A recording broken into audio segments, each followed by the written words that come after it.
Olá, gente, bom dia, boa tarde, boa noite, não sei que horas você vai ver esse vídeo. Nós estamos aqui para mais um Diálogos com o PEN-UERJ e dessa vez vamos receber o professor João Lisboa, que vai conversar conosco sobre a sua pesquisa. Esse é o canal do Fórum Medieval, é o canal do Programa de Estudos Medievais da UERJ, que é coordenado por mim, pelo professor Wendel Veloso, professor Rodrigo Rainha e pela professora Ana Paula Lopes Pereira.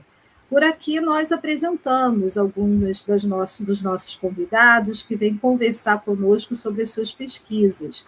Então, essa série que nós estamos aqui falando, né, tratando hoje, a gente chama de diálogos, né, porque aí é uma conversa aberta, né, onde nós, com o tempo, vamos descobrindo interesses, próximos de pesquisa, vamos abrindo para discussões e trazemos sempre convidados que têm um grande teor, né, de pesquisa dentro da sua área, dentro do seu tema. Então, João, desde já, muito obrigada pela sua presença aqui. Também estou com o professor Wendel, que é, né, braço direito e braço esquerdo, lá do PEN-UERJ, né, professor de História Medieval da UERJ, e o professor Fabiano Vilaça, também da UERJ, professor de História Moderna, coordenador do NEMO, Núcleo de Estudos de História Moderna da UERJ, e eu fico muito feliz que é uma atividade conjunta dos dois núcleos de pesquisa da UERJ, de História Medieval e o de História Moderna. Eu sou a professora Marta Silveira, sou professora de História Medieval da UERJ. Então, vou passar a palavra agora para o Fabiano, para que ele saúde, né, a assistência. Depois o professor Wendel Veloso vai apresentar o nosso convidado, o professor João Lisboa. Pode falar, Fabiano.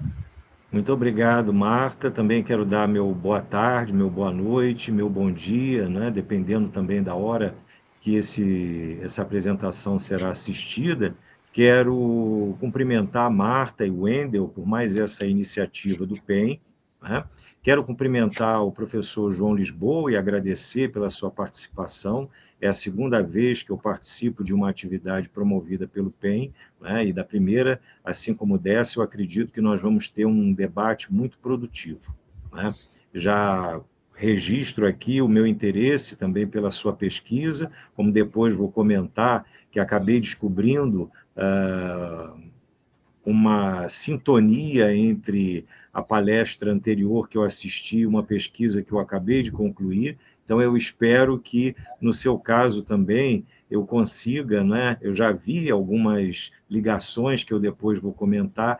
Eu espero que o debate, né, com todas e todos que estão assistindo, seja bastante profícuo. Muito obrigado. Olá, pessoal. Boa tarde. Saudações a todos. Como já foi apresentado aqui, meu nome é Wendel Tigeloso, então estou aqui mais uma vez saudar os meus colegas, professora Marta, professor Fabiano e, em especial, o professor João Lisboa. O nome artístico dele é João Lisboa, mas o nome completo dele é João Lisboa, tá? João Guilherme Lisboa Rangel, tá? O nome completo da pessoa. É um enorme prazer estar aqui, tá? Essa é a 12ª, né, já edição do Diálogos. É a primeira vez que a gente está fazendo ele online, por conta das circunstâncias. E já tinha tempo que eu estava pensando aqui em trazer o João. Eu conheço o João já há muitos e muitos anos. O João estava na iniciação científica, né? Agora o João já é doutor, pai de 2 filhos, casado, né?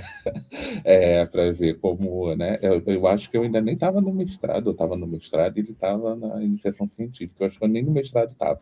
Acho que eu ainda era graduando, ou estava graduado quando eu o conheci. E desde então, né, a gente mantém contato, a gente não se vê sempre, mas sempre que se vê é uma alegria, sempre que se vê é como se não tivéssemos parado de nos ver. O João, ele é um desertor, né? Ele desertor da Idade Média, né, dos estudos medievais, né? Fez iniciação científica, né, monografia e dissertação lá na Rural, né, na Federal Rural do Rio de Janeiro, sobre os estudos medievais, estudando Legenda Áurea, né? E quando estávamos todos crentes de que ele seria o primeiro, né, pesquisador medievalista brasileiro a fazer toda essa formação estudando Legenda Áurea, né, ele vai e na tese resolve mudar, porque ele é desses, né? Ele, quando o João bota um negócio na cabeça, ele é bem... Tem uma coisa que o João é determinado, né? Não foi por falta da gente ficar falando, mas João, você vai fazer isso mesmo? Por que você vai fazer isso? Você já está estudando uma vida toda de Legenda Áurea, uma vida toda estudando história medieval, para que você vai para a história moderna? Né? Mas ele foi, né? E fez uma tese, né, sobre no período, no início da modernidade, né, também lá na Rural, né, uma tese. Desde então ele tem se especializado aí no tema da geografia protestante. Tá? Ele é membro do Modernitas, que é o núcleo de estudos em história moderna, vinculado lá à Unicamp, né? Ele também é membro do Linhas, que é um núcleo de estudos sobre narrativas e medievalismos, que é da Universidade Federal Rural do Rio de Janeiro, e ele também é membro do LABEP, que é o Laboratório de Estudos do Protestantismo. Tá? Então, ele tem, né, especializado nesses temas ligados à santidade, estudos geográficos, né, e heresias, ordem dominicana, né, história e religião. Então, é um prazer ouvir o João hoje. A gente vai deixar você aqui à vontade para comunicar. O João hoje é professor, né, esqueci de falar, da cidade de Maricá, onde ele tem atuado. Tá? É pai de 2 filhos lindos e marido da Gisele. Esse é o currículo.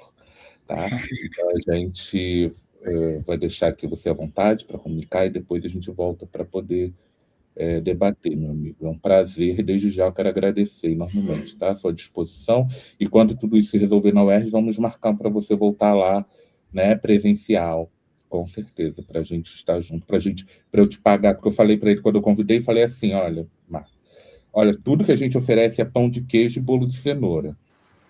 Exatamente.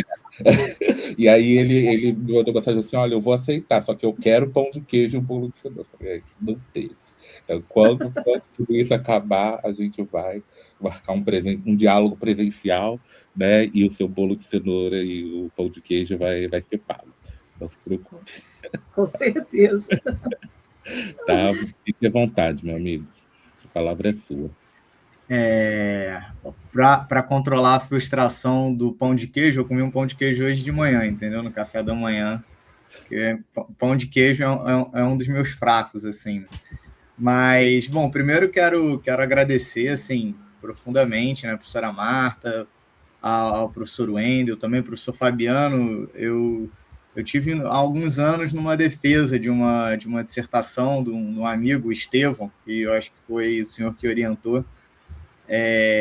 Foi, enfim, uma defesa que teve debates assim, bem interessantes, né? E, enfim, obrigado por estar aqui, né? O Wendel, como ele falou, assim, é um amigo, né? O Wendel, principalmente ele no período do meu mestrado, teve um papel muito importante, assim, né, na minha vida, no meu desenvolvimento mesmo, assim, intelectual e como pesquisador, né? A gente, enfim, participou de eventos juntos, viajamos juntos, né? Então, já vão alguns anos, então agradeço a apresentação elogiosa e também essa parte aí do marido da Gisele e pai de 2 filhos, hoje em dia é muito o que me define, né? Então, obrigado também por essa apresentação. Mas, bom, pessoal, então hoje, sem mais delongas, né? E claro, também, né, quando tiver o evento presencial, estou mais do que aceitando estar com vocês presencialmente, vai ser muito bom. Mas, sem mais delongas, eu queria pedir aí para o Gabriel, se pudesse já... Isso, obrigado. Né, o título da minha palestra hoje é Os Santos Reformados, a Geografia e Santidade no Livro dos Mártires de Jean Crespin, durante a Reforma Genebrina do século XVI. É um título meio longo, mas eu acho que eu tentei fazer uma apresentação que desse bastante conta assim, do título, né? Que o título sintetizasse bem o que eu quero falar com vocês hoje. E é interessante, assim, né? O Wendel falou que o meu mestrado, ele de fato foi em Idade Média, estudando Legenda Áurea, e quando eu decidi que eu ia mudar, né, no doutorado, que eu ia estudar outra coisa, eu ainda não tinha muito claro o que eu ia estudar. E aí esse tema, né, na verdade, essa hipótese que eu acabei desenvolvendo sobre a geografia protestante, né, e que depois eu fui dando uma refinada, vou falar melhor com vocês hoje, ela acabou, de certa maneira, caindo como uma luva em relação ao que eu tinha estudado, né, porque a gente vai ver que o que eu estou chamando de santos reformados ou de a geografia protestante, ou o próprio tema da santidade entre os protestantes, né, vai estar muito, vai vir muito a contrapelo de uma crítica à Legenda Áurea, né? Isso, inclusive, é dito textualmente nessa obra que eu trouxe a capa, né, para vocês em alguns dos slides, pelo Jean Crespin, né? Então, enfim, acabou que uma coisa complementou a outra, né? Mas então vamos começar, né? Pode passar para mim, por favor, Gabriel, para o próximo slide. Eu acho que a primeira pergunta, pelo menos assim, foi o que eu me fiz, né? E eu acho que geralmente, quando eu comento com as pessoas, é o que elas também se fazem, é assim, como assim santo protestante, né? Porque a gente, de uma maneira geral, a gente sabe que a reforma, principalmente reformadores como Calvino, como Lutero, eles foram muito intransigentes em relação à questão do culto aos santos, né? Em relação à imagem, né? Essa questão da iconoclastia vai estar muito presente ali, né? Eles vão, o Jean Delumeau, por exemplo, vai demonstrar, né, como que tanto o Lutero quanto o Calvino, eles combateram muito o que eles entendiam como superstição, né? Então, práticas supersticiosas, né? Que são práticas que a gente vê muito marcadas, né, ali na Idade Média, né? Por exemplo, né, o André Vocher, naquele livro dele, A Espiritualidade Cristã, ele vai falar, né, daquela prática de se enterrar hóstia na terra, enfim. Então, esses reformadores eles vão ser muito intransigentes com diversas práticas, né, nesse sentido, que eles consideravam como sendo supersticiosas, né, embora a gente saiba que para aquelas épocas tinha a sua lógica e tinha a sua razão de ser. Né? Então, como é que eu estou falando, né, de santo protestante? Né? O que eu estou entendendo como santo protestante? O que seria essa santidade? O que seriam essas hagiografias? E é um pouco isso que eu quero tentar demonstrar para vocês aqui nessa apresentação, nesse nosso diálogo, né? Como diz o próprio título do nosso evento. Beleza? Então, a primeira coisa que eu trouxe aqui para vocês é uma imagem, uma gravura, na verdade, em cobre, do Lutero, de 1521. Tá? 1521 é uma data muito importante, né, para a reforma, de maneira geral. No próximo slide eu vou falar, né, que o mais correto, na verdade, não é a gente tratar a reforma como no singular, mas foram reformas religiosas que vão acontecer ali no século XVI, mas eu acabo, às vezes, tratando como reforma porque tanto em termos históricos, mas também em termos de como para o senso comum, e mais até do que o senso comum, né? Até academicamente falando, quando a gente fala em reforma no singular, remete um pouco ao que o Lutero, né? A crítica às indulgências, a questão da justificação pela fé, que vai estar também em Calvino e outros reformadores. Então, quando eu falo reforma, eu estou me referindo um pouco a esse evento específico ali do Lutero, na Saxônia, e também a essas outras correntes que, embora diversas, tinham características em comum, como, por exemplo, que eu já citei, a questão da justificação pela fé, a questão do sacerdócio universal, a crítica aos santos e por aí vai. Então, eu trago primeiro uma imagem que, na verdade, essa gravura ela foi analisada nesse texto que está a referência aqui, do Ian Baumgarten, sobre a questão da visualidade, e ele compara essa questão da santidade e como essa visualidade foi construída no Lutero e no Inácio de Loyola, né, fundador ali da ordem jesuíta, no século XVI. E uma coisa que ele demonstra, esse autor ali, né, nesse capítulo, é justamente como que algumas gravuras de Lutero foram sendo produzidas que trazia esse aspecto para ele da santidade, né? E essa daí talvez seja mais bem acabada, que a gente consegue ver, né, como essa luz ao fundo iluminando Lutero e a pomba representando o Espírito Santo pousando sobre a cabeça do Lutero, né?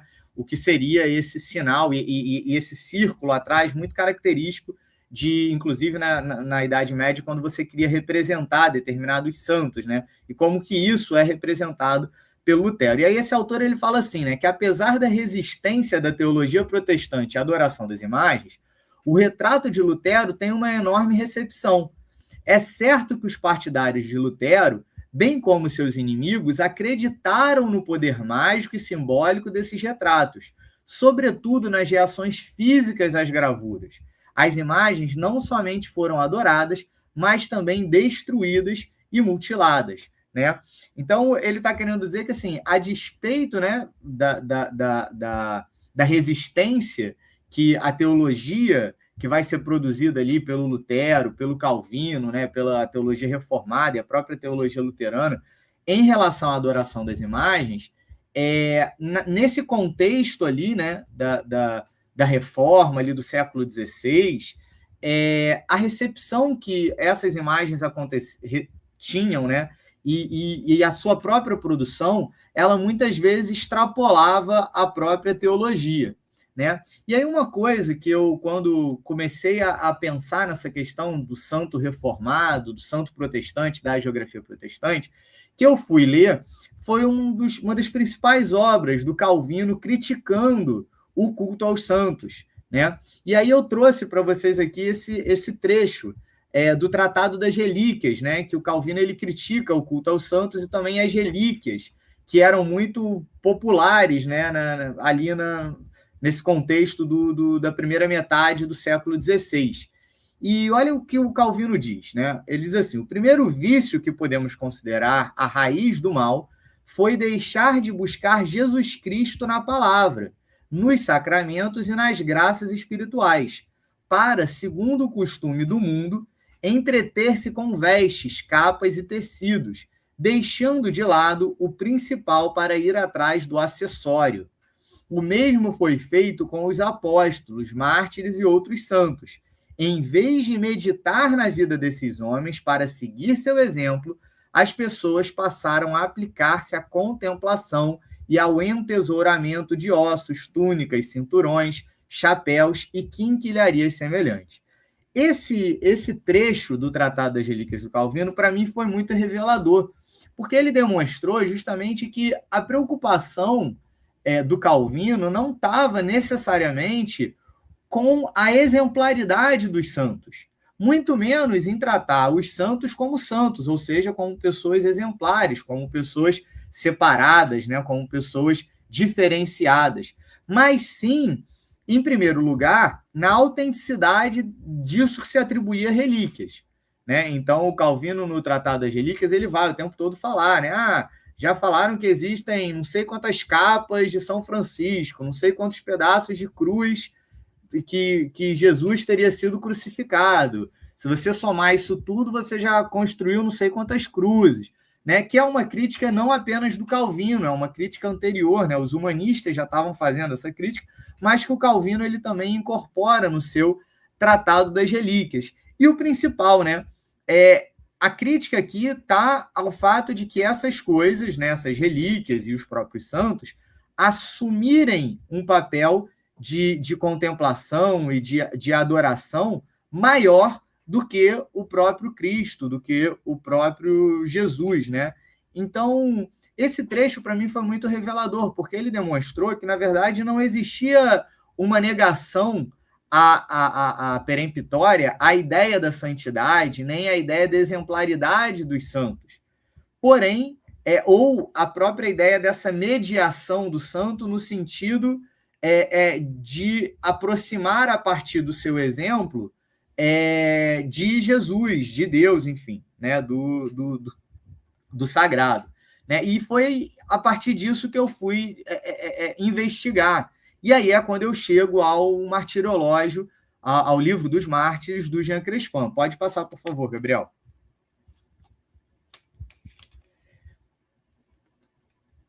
Então, como eu falei, né, pessoal, o Livro dos Mártires, eu vou falar dele no próximo slide, ele está inserido dentro desse contexto das reformas religiosas do século XVI.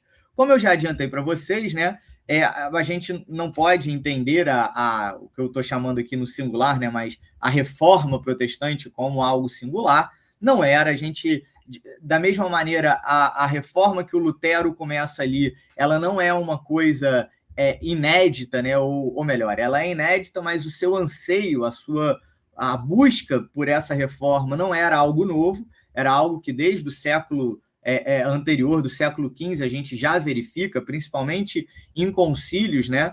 Essa disputa também, né, pelo conciliarismo, se o concílio teria mais autoridade que o Papa ou não, enfim, essas disputas internas, esse anseio por reforma já era algo muito pedido, inclusive dentro dos próprios círculos humanistas, né?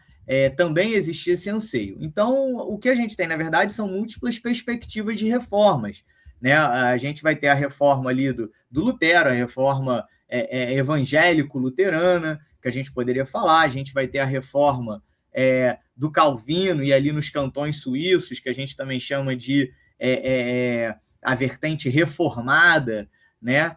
A gente vai ter as chamadas reforma radical, também chamados dos anabatistas, os anglicanos, enfim, várias reformas que vão se dar nesse momento. Mas é indiscutível que o evento iniciado pelo Lutero ele tem um papel central e importante em todo esse processo, né? Então, a gente não está falando de algo único, homogêneo, mas também não estamos falando de algo que independe do que acontece ali a partir de 1517, e principalmente 1520, que é quando Lutero, de fato, rompe, né, com a Igreja Católica e com a Igreja Romana e com o Papa.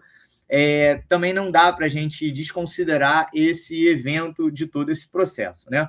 E aí eu entendo, né, esse processo das reformas do século XVI a partir do papel central que a religião vai ter na formação da modernidade, a partir da chamada teoria da confessionalização, né, que vai funcionar como um marcador de identidade nesse processo ali da primeira modernidade do século XVI. Então, é o que a gente tem o surgimento do fiel moderno, ou seja, a profissão de fé que esse fiel faz, ela não é uma profissão de fé apenas à religião cristã, mas é uma profissão de fé à própria igreja, à própria confissão religiosa a qual ele faz parte.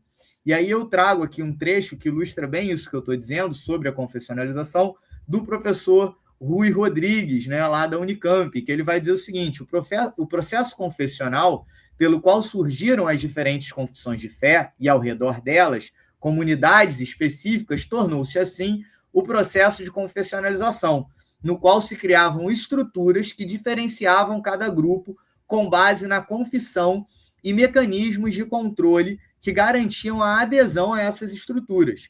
Os grupos confessionais rivais, por sua vez, aprendiam a reconhecer e a recusar essas estruturas, identificadas com o inimigo, mas, no limite, reproduziam um processo idêntico, apenas revestido de seu próprio conteúdo confessional. Dessa forma, em territórios calvinistas, não se dava nome de santo aos filhos, exceto se o nome fosse de origem bíblica. Preferencialmente, davam-se às crianças nomes de figuras do Antigo Testamento. Já em territórios católicos, em fins do século XVI, atribuir o nome do santo do dia aos filhos tornara-se praticamente normativo. No processo de estabelecimento e de difusão dessas normas de grande impacto sobre a vivência social, podemos notar, segundo esses autores, uma profunda imbricação entre o controle secular e o religioso, de modo que estruturas religiosas acabaram servindo para o controle do poder secular sobre os súditos, enquanto, em outros contextos, estruturas administrativas e burocráticas em surgimento se prestaram também a canalizar o controle religioso.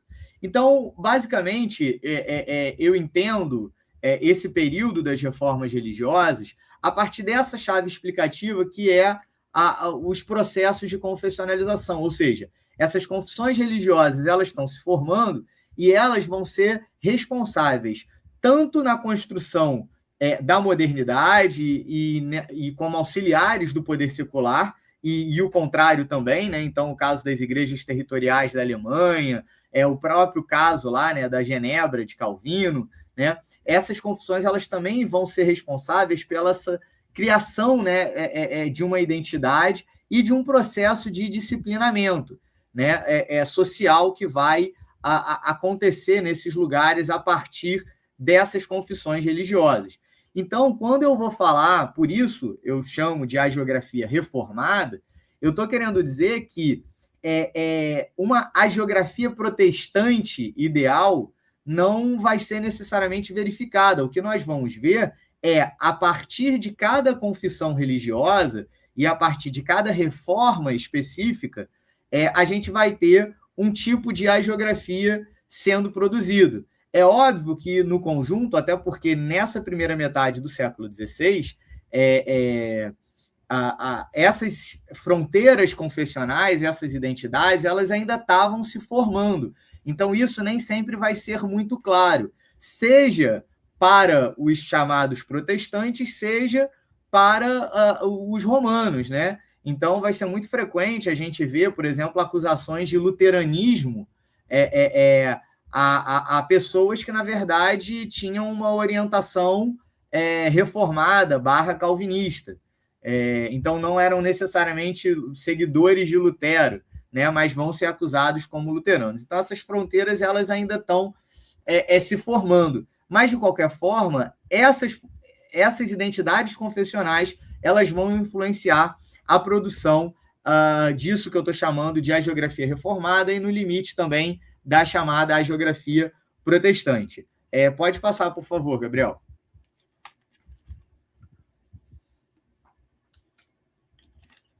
Bom, então nós chegamos ao Jean Crespin, que é o impressor, o idealizador e o impressor do Livro dos Mártires, que é isso que eu estou chamando de hagiografia reformada. O Crespin ele vai nascer em Arras, né, pertencente aos Países Baixos, que é o primeiro lugar em que nós vamos encontrar os mártires protestantes, né, que vão se converter às ideias do Lutero e vão ser queimados por conta disso. Tá? Ele vai estudar arte e direito na Universidade de Louvain, de 1533 a 1541, e ainda na universidade ele entra em contato com as ideias da Reforma, né? Mas a sua adesão, de fato, pode ser plenamente verificada alguns anos depois, em 1545, quando ele acaba sendo condenado por adesão a essa nova fé e expulso da sua terra natal. 3 anos depois, ele acaba se mudando para Genebra, né, que nesse contexto aí, em 48, já tinha Calvino como o pastor da igreja de São Pedro, que era a principal igreja de Genebra, e já tinha também iniciado a sua reforma eclesiástica a partir das ordenanças eclesiásticas de Calvino, que é de 1541, que, dentre outras coisas, vai instituir na cidade o chamado consistório. Beleza? Então, Genebra, nessa época e também um pouco depois, principalmente a partir de 1555, começa a receber cada vez mais imigrantes fugindo das perseguições romanas nas suas terras. Então, eles vão para Genebra e ali eles encontram um espaço. E essa informação, para a nossa palestra de hoje, não é tão relevante, mas para entender ali a Genebra na época de Calvino é interessante porque vai ser justamente com esse processo migratório que a força política do Calvino na cidade vai ser alterada. Mas, enfim, isso daí só é um detalhe. Então, o Crespin, ele é um advogado, não era de uma família pobre, né, mas também não era de uma família riquíssima, mas tinha posses. Então, ele vai para Genebra em 48 e 49 ele cria, né, a sua tipografia e começa as suas atividades como impressor. Tá? E aí vai ser nessas atividades como impressor que ele vai finalmente publicar o seu Livro dos Mártires. Pode passar, por favor, Gabriel. Bom, então chegamos aqui a essa obra do Crespin, o Livro dos Mártires, que vai ser impresso pela primeira vez em 1554.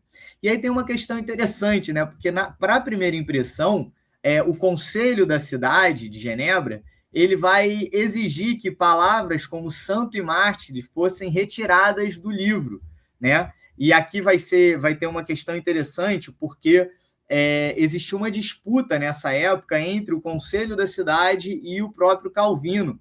Então, o Calvino vai manter o apoio à manutenção das palavras santo e mártir, enquanto que o Conselho da cidade vai querer que essas palavras elas sejam retiradas da primeira publicação do Livro dos Mártires, que não é essa da capa que eu trouxe aqui para vocês, essa daqui é a de 1570, que foi a que eu analisei durante a minha tese, mas como o livro já estava em fase de impressão, acaba que essas palavras são mantidas, e o Crespin as mantém nas outras publicações. O Livro dos Mártires ele é um livro que vai ser republicado algumas vezes, né? A última edição vai ser a de 1570, pelo Crespin, porque depois um ajudante do Crespin chamado Simon Goulart, ele vai continuar publicando, né, o Livro dos Mártires, né? E a última publicação que a gente tem assim, notícia é do século XIX. Hoje a gente encontra outras publicações contemporâneas, mas eu digo assim, a última publicação a pegar a edição do Simon Goulart de 1617 ou 19, agora me falha a memória, é do século XIX. Mas o Crespin mesmo ele vai publicar até 1570 esse seu Livro dos Mártires. Primeiramente, ele publica em francês, depois vai ter uma versão em latim também, e uma coisa interessante é que a cada publicação o número de páginas ia aumentando, né? Então, de início, começa em aproximadamente 500 e poucas páginas, e a de 1570 fecha em aproximadamente 1.500 páginas o seu livro, né? E outra coisa também interessante é que na edição de 1554, o título é esse que eu trouxe para vocês, o Livro dos Mártires, que reúne, né, que compila muitos mártires que foram mortos pelo nome do nosso Senhor Jesus Cristo desde Ian Hus até o presente ano de 1554, né? Então, na primeira publicação, ele chama de Livro dos Mártires. Na de 1570, ele muda para a história dos verdadeiros testemunhos da verdade, né, do Evangelho. E aí ele também estica a cronologia, porque ele vai falar também, logo no prefácio da obra de 1570, da igreja primitiva, né? Então ele não vai apenas falar do Ian Hus, mas ele fala da igreja primitiva e a perseguição que tinha aos protestantes, aos mártires, no seu até a sua própria época. Vai ser um livro que o Crespin ele vai valorizar o testemunho da fé dos mártires como martírios autênticos. Então, isso é muito importante, por quê? Porque para o Crespin, para você poder ser mártir, você deveria ser um mártir autêntico. E isso passava por duas questões, que eu vou falar mais com vocês nos próximos slides. A primeira é a própria questão da causa, né? Que está lá desde de Santo Agostinho, que o mártir não é apenas aquele que morre em nome da fé, mas também é importante saber por qual fé se está morrendo, né? Então, para o Crespin, só vai ser considerado mártir aqueles que de fato morriam em nome da fé reformada, né? A fé que era defendida ali em Genebra, né? Então, uma fé que, por exemplo, não acreditava na transubstanciação, uma fé que não acreditava no culto à Virgem Maria e N outras coisas, né?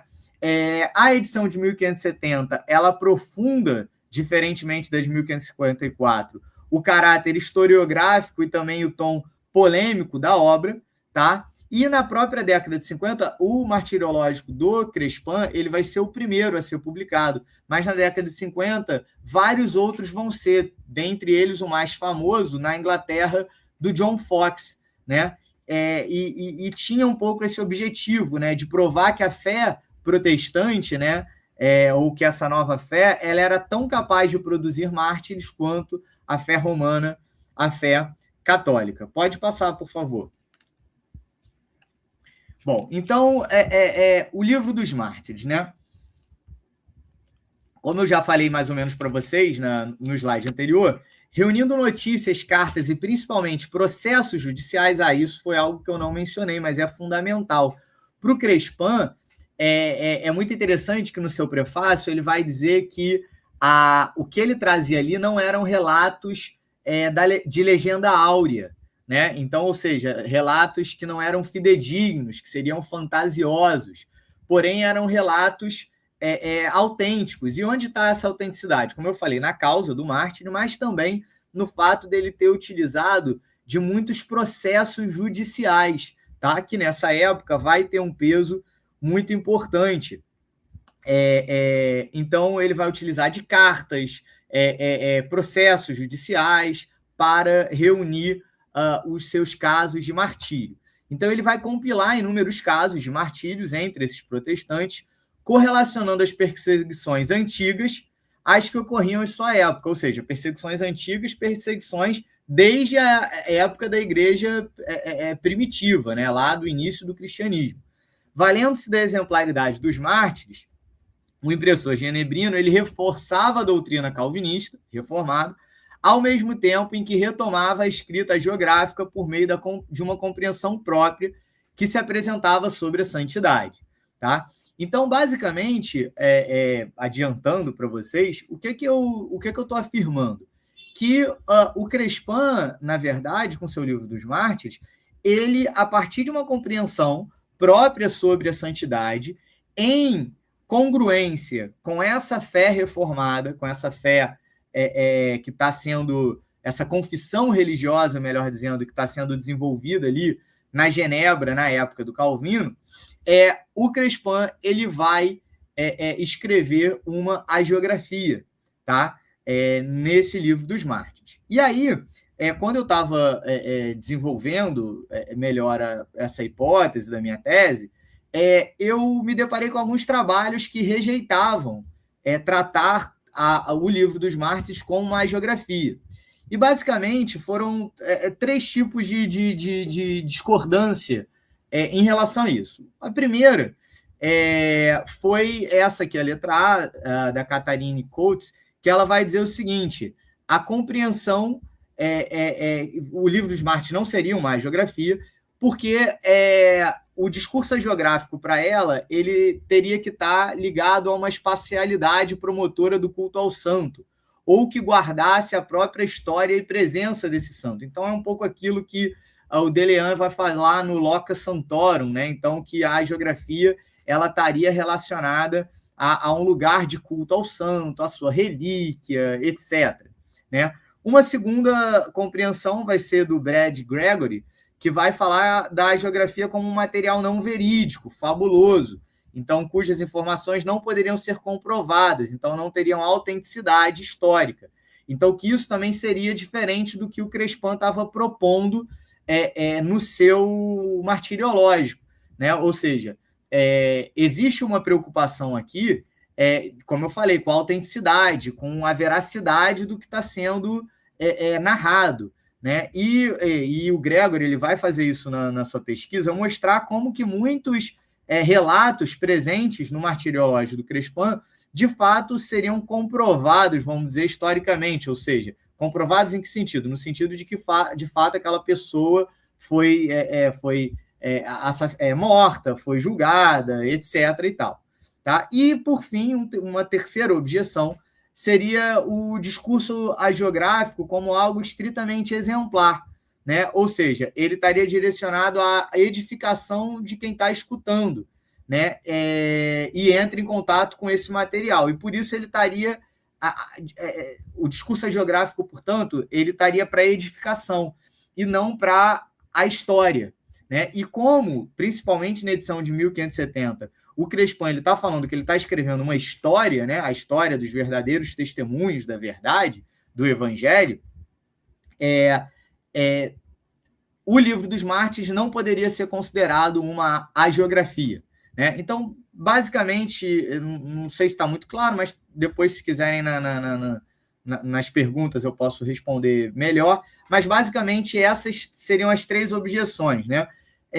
A que eu considero a principal seria a última, a do Lestringan, que vai analisar o livro dos mártires, e ele vai falar justamente isso, que eu acabei de falar para vocês. A geografia ela estaria para edificação de quem está escutando, ela estaria para a narrativa do que é exemplar, e não para a narrativa do que seria histórico.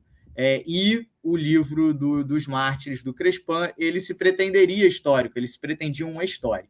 Tá? Então, por isso, não poderia ser. Pode passar, por favor. Só que aí, bom, então o que eu fui fazer? Bom, então a gente tem que definir um pouco o que é a geografia, o que eu estou entendendo como a geografia.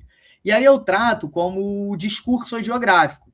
A geografia, numa definição bem básica, apresentada pela professora Monique Goulet, ela vai dizer que seria, numa interpretação restrita, ela seria o conjunto de relatos sobre a vida do santo e sobre a santidade, né? Só que quem estuda a geografia vai ver que a geografia, seja, enfim, a geografia medieval, ou a geografia moderna, o próprio trabalho dos bolandistas, a geografia ela extrapola muito essa definição de um relato da vida do santo ou da santidade, né? Então, um outro pesquisador sobre isso, o Guy Philippard, ele vai dizer que a geografia, o discurso geográfico, melhor dizendo, ele nunca esteve relacionado apenas à exemplariedade ou ao culto, mas também à crítica textual, à história dos santos, à notoriedade desses santos. Então, o discurso geográfico, ele é, antes de tudo, um produto do seu próprio tempo, uma expressão de uma sociedade, né? Então, o Philippard vai falar uma coisa para mim muito emblemática,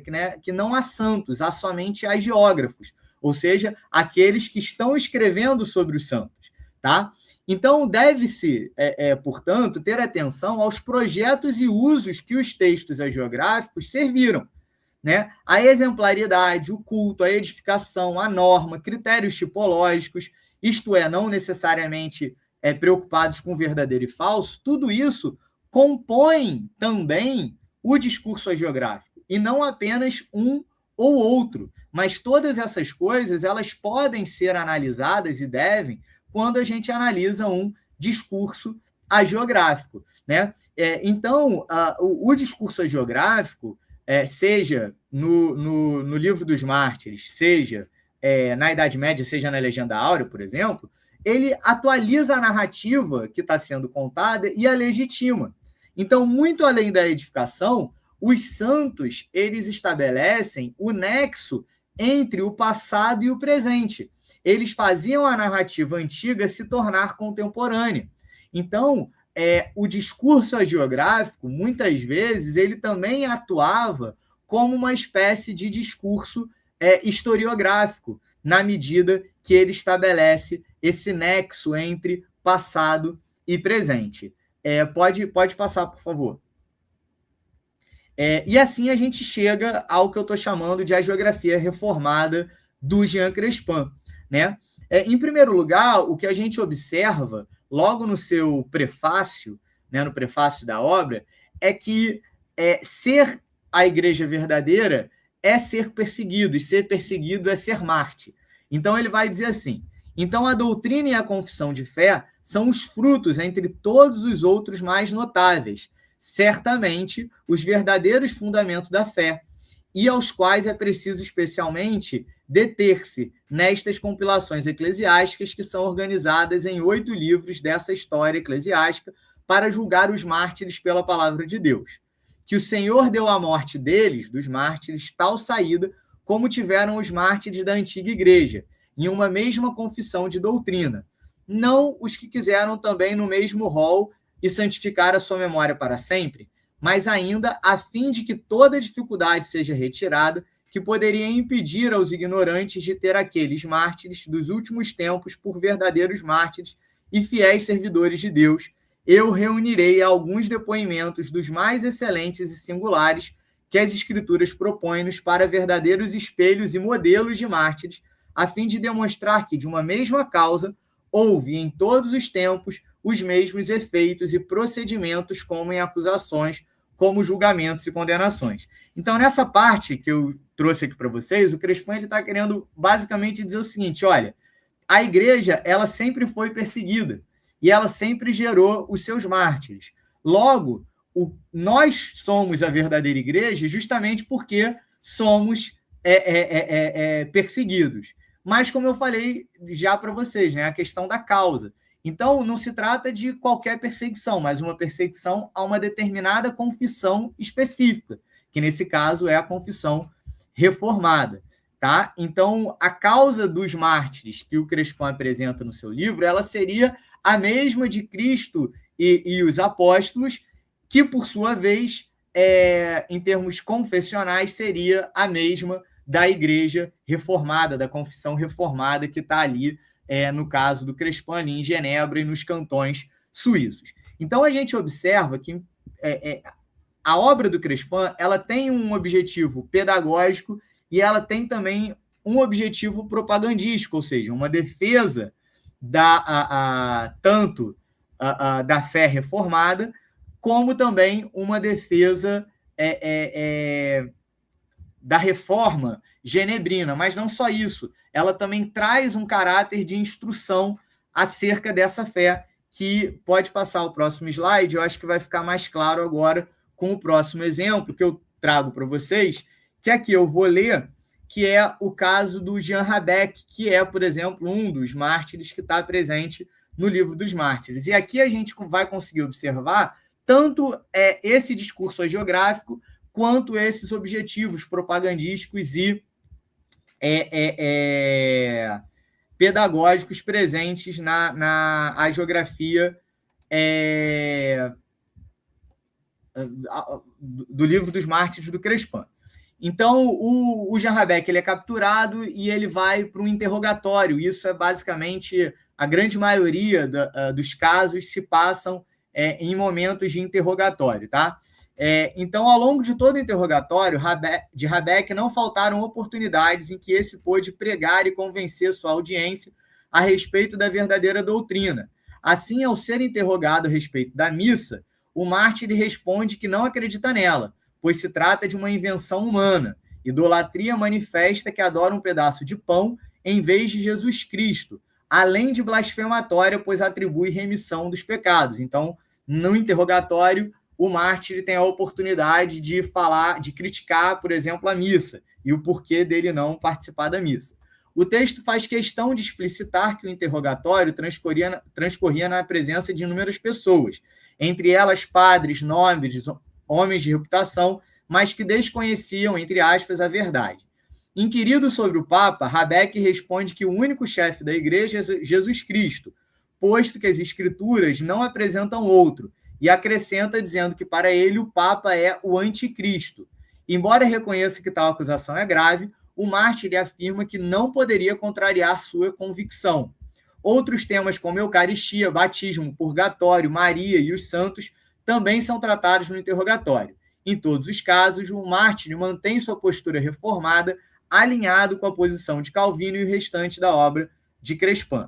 Sobre os santos, o mártir rejeita a ideia de intercessão, mas não propriamente dito a ideia de santidade, ou seja, os santos mortos, que são descritos, né, em francês trespassés, de fato não se comunicavam com os vivos, mas aos vivos, e aí ele, para falar dos vivos, ele usa uma outra palavra, que seriam os survivants, ia pedir oração, isso aos vivos, visto que isso era bíblico. A reforma, com a sua elaboração doutrinal, sobretudo com o sacerdócio universal, repensa a ideia de santidade. Ao contrário do catolicismo romano, todos os membros da igreja são santos na medida que são habitados pelo Espírito de Deus e vivem uma fé ativa. Desse modo, com a reforma, desaparece o lugar escatológico da santidade, contudo permanece viva a noção de que é justo guardar a memória dos santos por causa de suas ações, de sua fé e de seu testemunho. Entre os protestantes, de maneira geral, a santidade é prerrogativa dos vivos. Os santos não tinham o poder de intercessão ou até mesmo taumatúrgicos. Contudo, baseando-se na Bíblia, explicava-se a necessidade de preservar a memória dessas personagens, uma vez que eram testemunhas da graça de Deus e também para a edificação dos fiéis. Dessa maneira, embora a intercessão fosse negada, o santo protestante permanecia possibilitando a unidade do humano com o divino. Então, no caso de Rabeque, após ser interrogado, é oferecido a ele a possibilidade de retornar à sua antiga ordem. Contudo, o mártir se nega e roga a Deus que o ajude a perseverar até o fim, isto é, até a morte. Derrotados, sem mais perguntas, os inquiridores, por medo, mandam cortar a língua de Rabeque. Um dos líderes dos Cordeliers, antiga ordem a qual Rabeque pertencia, justifica a ação dizendo: esse adversário é muito sábio, é impossível derrotá-lo, uma vez que esteve em Genebra e está possuído por Satã. O texto descreve o sofrimento de Rabeque, que mantém seu olhar ao céu, orando a Deus ao mesmo tempo que a sua boca se enche de sangue, e este segue desfigurado para o local da sua morte. Uma vez cercado por palha, amarrado e prestes a ser queimado, a providência se manifesta novamente, e o mártir começa a cantar o Salmo 79, que relata uma condenação aos invasores que profanam o templo do Senhor, o qual era perfeitamente compreendido pela audiência que assistia ao martírio. Por um quarto de hora, segundo Crespin, o mártir permaneceu cantando. Lembremos que a língua dele havia sido cortada. Se não bastasse, antes de morrer, a providência interfere mais uma vez e um falso milagre orquestrado pelos algozes é desmascarado. Os algozes pretendiam colocar um carvão entre as palhas para pegar fogo, simulando que este teria vindo do céu. Porém, tal tentativa não funciona e o fogo precisa ser aceso externamente. Após todo esse trajeto, Crespin conclui: assim, isto é que foi recolhido do processo da execução dessa santa pessoa, que o bom Deus e Pai de misericórdia muniu de confiança invencível para a honra de seu nome, para a edificação dos seus e grande confusão de todos os inimigos. Então, esse, por exemplo, é o caso de Rabeque. Então, o que a gente vê aqui? De modo geral, os milagres, eles continuam acontecendo, isso não só no de Rabeque, mas outros exemplos, esse aqui é só um caso que eu trouxe do livro dos Mártires. A doutrina, ela é defendida, né, quando ele vai criticar a missa, quando ele vai criticar o Papa e por aí vai. Os mártires são apresentados como campeões e verdadeiros defensores da fé, que é uma tipologia antiquíssima, né? Desde o primeiro martírio, lá, né? Os primeiros mártires, né? Desde Policarpo, mas outros mártires também da antiguidade, eles são apresentados como campeões da fé, e isso vai estar muito presente nas hagiografias medievais, né? E o objetivo aqui, portanto, quando eu estou falando dessa santidade, né, e desses santos protestantes ou santos reformados, o objetivo, portanto, não é negar a sua existência, mas é reformar, tal como a própria síntese, né, do que a gente poderia chamar da reforma protestante, né, de maneira geral, porque esse elemento de reformatio é o que vai ser o tom das reformas religiosas do século XVI. Né? Seja Lutero, seja Calvino, nenhum deles, sejam os humanistas, nenhum deles tinha por objetivo imediato uma ruptura com a Igreja Romana e a fundação de uma nova religião, né? Mas sim esse intento de reformar. Né? Então, aqui mais uma citação, né, que reforça isso que eu estou querendo dizer. Presentemente agora que Deus, com sua doutrina, faz reviver este século feliz e rico de tantas personagens virtuosas, isso é o Crespin escrevendo no seu prefácio, que banharam com seu sangue tantas regiões e terras, é necessário reconduzir os atos e os feitos dos mártires ao correto uso. Não façamos tal erro a Deus. Quando nós vimos a santidade, a força e a perseverança naqueles de fazer honra à humanidade recebida do Criador.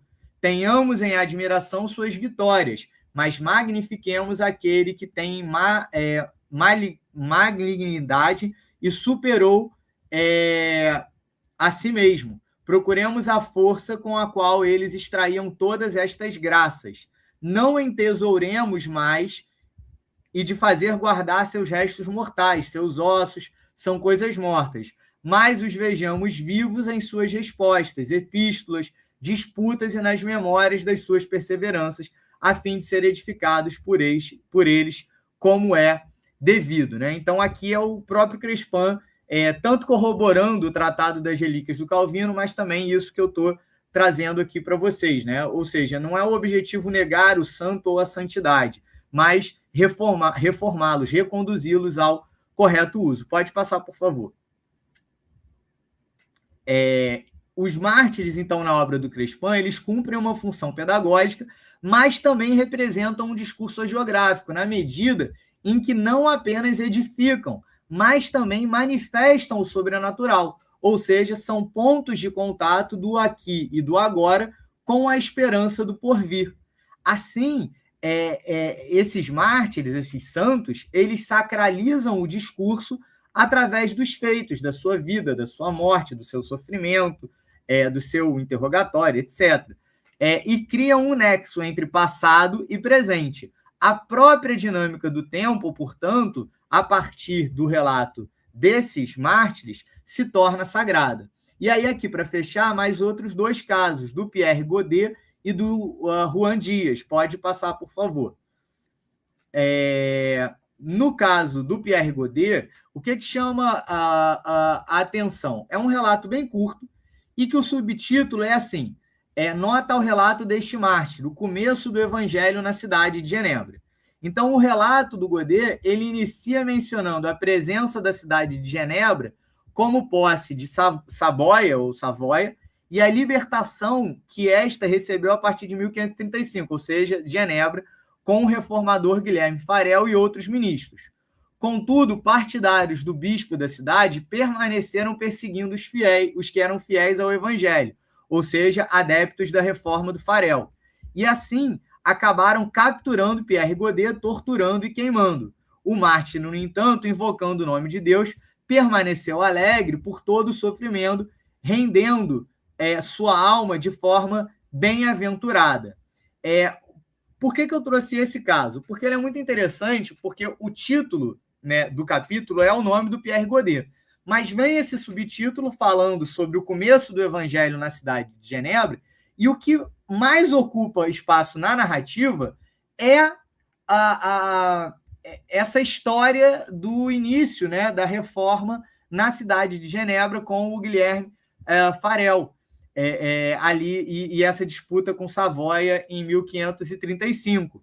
Então, o cerne da narrativa não está no mártir, mas na cidade de Genebra e o seu processo de reforma. E aí a pergunta que fica é, por quê? Por que o nome do mártir, se o cerne da narrativa é a história da reforma na cidade de Genebra? Por que não fazer o contrário? Né?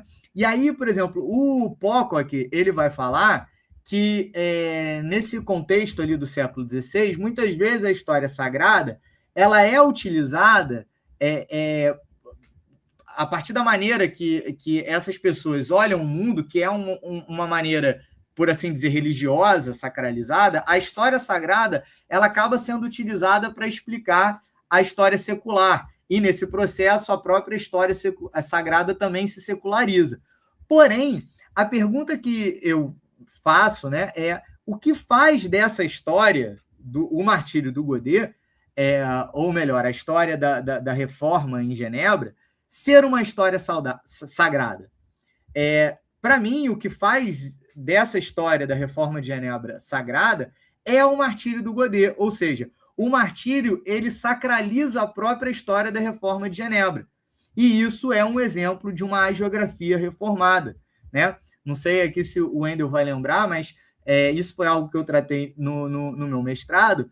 A gente vê um caso muito semelhante na Legenda Áurea, que é a Legenda de São Pelágio, né? Que é o último capítulo da Legenda Áurea, um dos capítulos mais extensos, mas que o relato sobre São Pelágio é o menor de todos. Né? Então, ali o Jacopo ele vai falar sobre a sucessão imperial, vai falar sobre o Islã, vai falar sobre a chegada dos lombardos, vai falar de um monte de coisa, mas praticamente ele não fala sobre São Pelágio. São Pelágio, ele apenas funciona como essa forma de sacralizar essa história que está sendo contada e que vai acabar, no caso ali da legenda de São Pelágio, acaba bem no período, né, da vacância imperial, que coincide com a morte de um frei dominicano da ordem do Jacopo de Varazze, que é o Pedro Mártir, né? Mas, enfim, isso aí é uma outra questão. Então, o Pierre Godet, ele cumpre esse papel. Vamos para o próximo exemplo, e aí eu finalizo. Que é o caso do Juan Dias, que vai ser um caso que vai ter até muita notoriedade na época, porque ele é um espanhol que tem uma formação humanista e que se converte à fé reformada. E ele é assassinado pelo seu próprio irmão, que era nada mais, nada menos do que um advogado da Rota Romana, né? Então, e vai ser uma personagem que vai representar o Papa, né, nessa narrativa. E aí, tão logo o Juan Dias ele morre, algumas narrativas sobre o seu martírio aparecem. Uma delas é escrita pelo Philippe Melanchthon, né, que vai ser ali um apoiador de primeira ordem do Lutero. Vai ter uma também escrita por Calvino e uma escrita por esse terceiro aqui, o Cernaclan, que é amigo pessoal do morto, do mártir Dias, e que vai ser a narrativa utilizada pelo Crespin. No caso do Melanchthon, o foco na narrativa se dá muito no irmão e no crime que ele cometeu.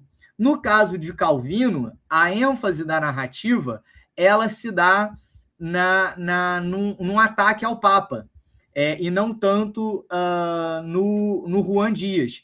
Já na narrativa que vai ser utilizada pelo Crespin, a ênfase é na vida do Juan Dias. Inclusive, o Cernaclan ele vai chamar de Santo Juan Dias. Então, a ênfase se dá no Juan Dias, nas suas virtudes e principalmente no seu diálogo com os algozes, seja com seu irmão, seja com um anterior chamado Malvenda, que vai tentar reconverter, por assim dizer, o Juan Dias. E aí aqui o Crespin ele aprofunda essa narrativa. Então ele vai dizer assim, porque se nós consideramos o crime de Afonso, nós encontraremos que jamais se ouviu falar de um tal que mesmo o diabo não poderia forjar complôs mais execráveis. De outra parte, se nos observamos a virtude admirável de Juan Dias, verdadeiro mártir e filho de Deus, nós compreenderemos que este, o mártir, foi um homem tão bom, tão digno, constante e religioso, que agora poderíamos pensar. E para testemunhar a sua doutrina, Deus quis, o que é coisa notável.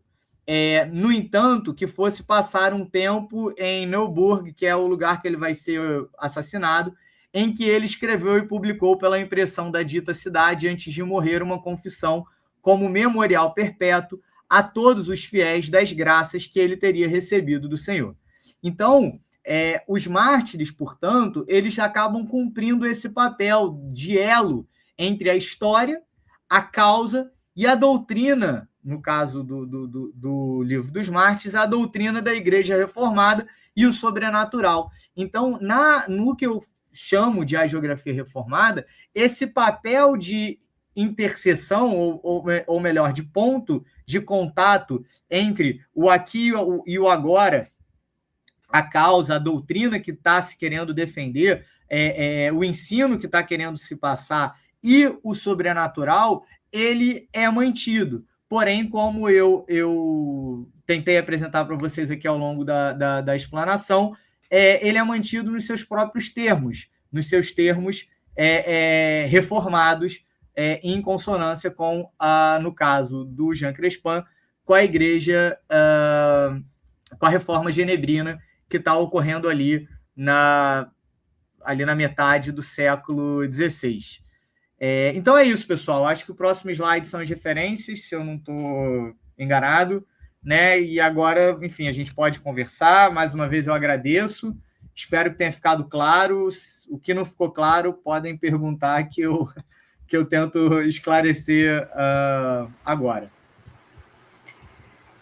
Isso mesmo, pessoal. Então, olha, quem tiver dúvidas, vá colocando aí no chat, por favor, no YouTube, porque a gente vai fazer aqui uma rodada de perguntas, né, nossas. Eu fui anotando várias, confesso.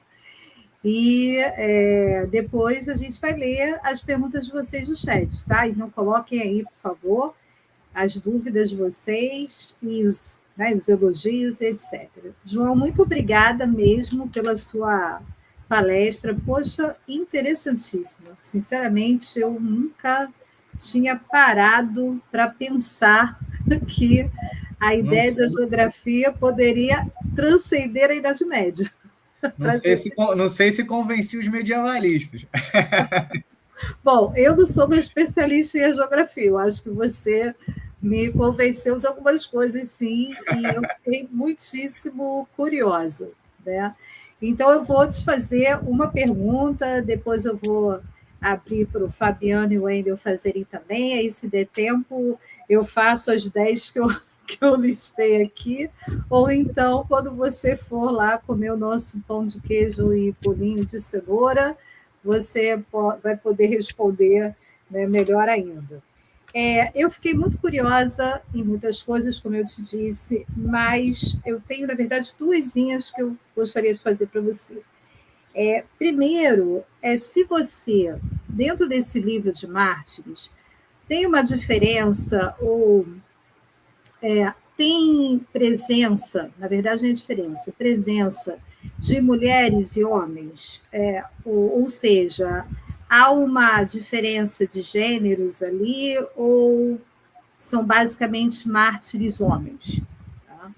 Então, essa é a primeira pergunta. E a segunda pergunta é como é que esse livro ele circulava?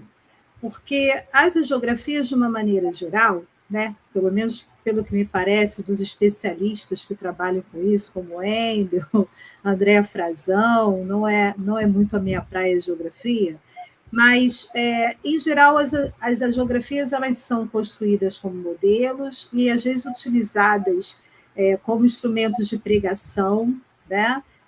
Muitas vezes apropriadas em sermões. Como é que esse livro circulava? Circulava entre as autoridades religiosas, circulava o público, como ele circulava? Essas são as minhas duas perguntas. Você pode responder, e depois o Fabiano faz as dele e o Wendel também.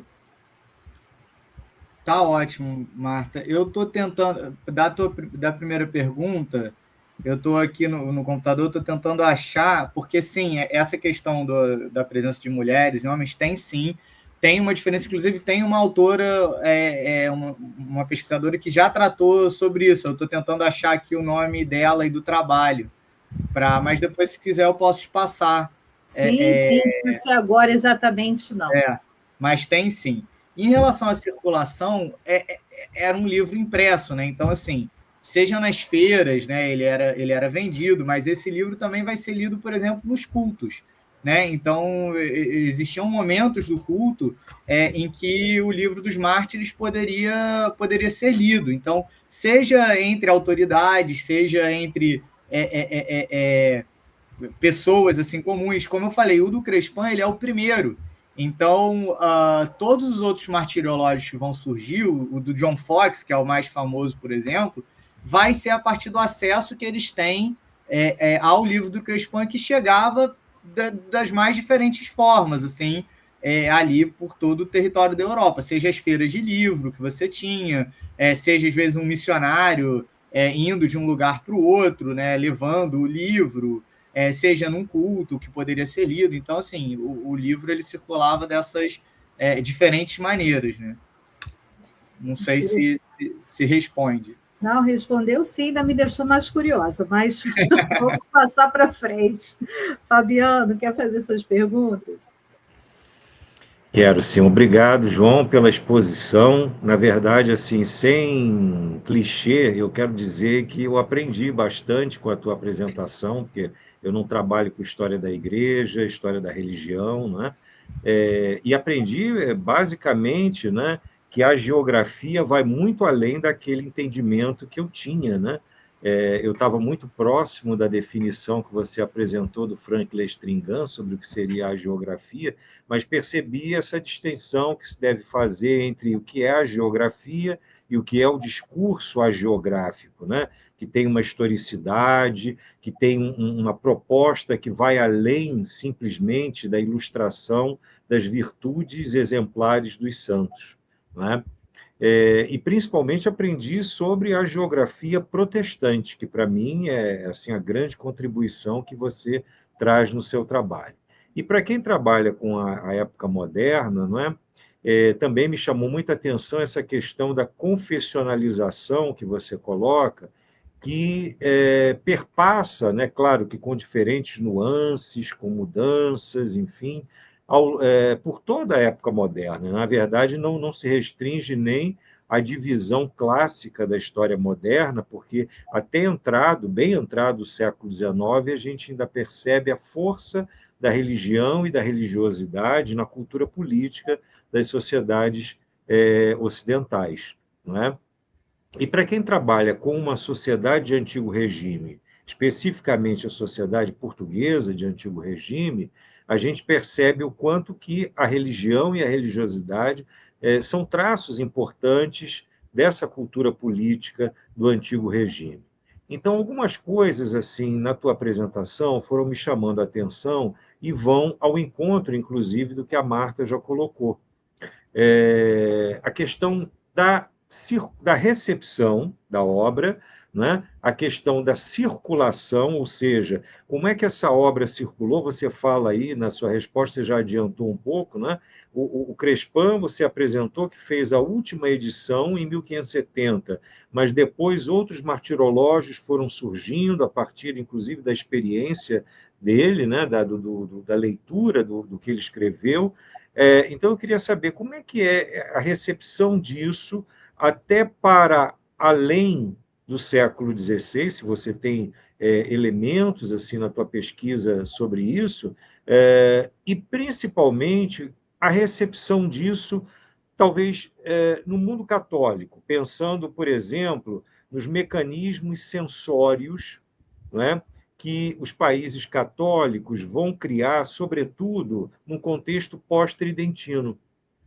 Mecanismos esses que, no caso português, né, eles vão, inclusive, evoluindo, eles vão se modificando e tudo.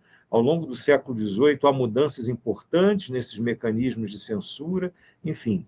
E pensando também, além da questão da censura, no fato de nós termos, a essa altura, de modo muito geral, é claro, isso me faz lembrar aí os trabalhos do Darton, do Chartier, né, da história do livro e da leitura, uma sociedade bastante iletrada. Então, do ponto de vista da circulação e recepção, além da censura, como eu disse, como é que é a questão do texto? O Chartier coloca que, inclusive em relação às geografias, havia uma preocupação de ilustrar bastante, muitas vezes haver nesses livros menos texto e mais ilustração, justamente para capturar a atenção desse leitor, desse público leitor, muito entre aspas, né, porque não é um termo que se aplique à época, que não tinha meios para ler, né, não tinha letramento. Então, são essas as minhas questões. E, é claro, abrindo um parêntese, né, para agradecer a oportunidade de apoiar essa iniciativa, né, do Nemo, apoiar essa iniciativa e dizer que é uma pena que eu não pude desfrutar também, mais uma vez, do pão de queijo e do bolo de cenoura, que estavam ótimos na primeira palestra que eu participei. Então, espero que quando a greve acabar, a gente possa se encontrar para desfrutar desse momento, que não é só o momento de comer, é o momento em que a discussão, o debate se prolonga também. Perfeito. Esse pão de queijo eu faço questão. Então, professor, em relação... Vou começar pela essa última, a questão do texto, né, da imagem. Então, não tem imagem. Tirando assim, a capa, né, que aí você tem ali aquele símbolo, né, da tipografia do Crespin e tal, você não vai ter imagem. Assim, é texto atrás de texto. Inclusive, assim, é um inferno para ler. porque é aquele francês do século XVI, então, assim, não sei se deu para perceber, eu aqui trouxe, obviamente, a tradução, né, que eu fiz, só que aí tem horas que falta ali alguma coisa, sabe? Falta uma preposição, falta alguma... E aí a gente vai traduzindo, né? Enfim, então é basicamente texto, assim, com esses relatos, até muito por conta do que ele entendia como sendo autêntico, né? Ou como sendo válido para servir de informação para a sua obra, né? Em relação às obras posteriores, eu confesso assim, que eu não analisei, eu sei, assim, você vai ter uma reedição em 1582 por parte desse Simão Goulart, e depois uma já no século XVII, em 1619, se não me falha a memória, e que eu suspeito, mas aí é isso, teria que analisar, eu não analisei, mas que eu suspeito que também tem uma mudança no tom confessional da coisa, né? Isso porque depois da morte do Calvino, você vai ter aí uma mudança no tom teológico, vamos dizer assim, de Genebra, a partir da liderança do cara que vai substituir Calvino, que agora me fugiu completamente o nome, mas, enfim, você vai ter uma mudança teológica que vai redundar lá em 1617 no chamado Sínodo de Dort, né, que é onde vai cristalizar essa visão que a gente acaba tendo do calvinismo, né, os famosos 5 pontos, né, Teodoro de Beza, né, quando o Calvino morre, o Teodoro de Beza ele assume ali, né, vamos dizer, a liderança religiosa da cidade, você tem uma mudança no enfoque teológico, e eu suspeito que as edições posteriores do Livro dos Mártires vai acompanhar essa mudança também. Então, eu acredito que essa do século XVII ela vai estar bem alinhada com essa questão, por exemplo, dos 5 pontos do calvinismo, que é como a gente, às vezes, acaba interpretando, né, a obra do Calvino, né, e não a obra do Calvino propriamente dita, né, mas sim essa interpretação que se dá quase 60 anos depois. Mas eu não analisei, então, assim, isso é uma suposição minha. Em relação à questão da recepção, principalmente no mundo católico, isso é mais ou menos o que eu tenho desenhado para a próxima etapa da pesquisa. Que, na verdade, qual é? Assim, eu já tenho uma hipótese que eu agora preciso investigar, que é o seguinte, que eu não falei aqui na palestra, enfim, por conta dos limites, mas qual é a questão? Os estudos hagiográficos eles vão começar com o trabalho dos bolandistas, que são os jesuítas belgas ali do século XVII. Né? Então, a gente acaba tendo um certo hiato, que é o século XVI.